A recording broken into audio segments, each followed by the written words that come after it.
ওঙ্কার বাংলা ডিজিটালে আমি শুক্লা সেই মুহূর্তে কিছু গুরুত্বপূর্ণ খবর আপডেট নিয়ে বাতিল হতে চলেছে রাজ্যের প্রায় 20,000 পুরনো সরকারি গাড়ি, যার মধ্যে প্রায় 700টি গাড়ি রয়েছে রাজ্য পুলিশেরই। নবান্ন সূত্রে খবর, ইতিমধ্যেই সমস্ত বৃদ্ধ গাড়িকে চিহ্নিত করে বসিয়ে দেওয়ার প্রক্রিয়া শুরু করা হয়েছে। প্রতিটি দফতরকে গাড়ির সংখ্যা এবং নম্বর জানিয়ে সেগুলোকে ব্যবহার না করার নির্দেশ জারি করা হয়েছে।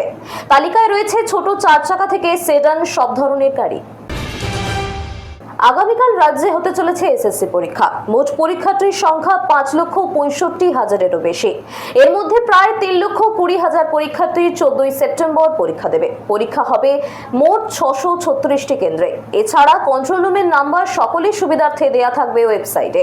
মোবাইল বা কোনো ইলেকট্রনিক ডিভাইস নিয়ে পরীক্ষার্থী বা ইনভিজিলেটর কেউই ঘরে প্রবেশ করতে পারবেন না, জানালো এসএসসি চেয়ারম্যান সিদ্ধার্থ মজুমদার।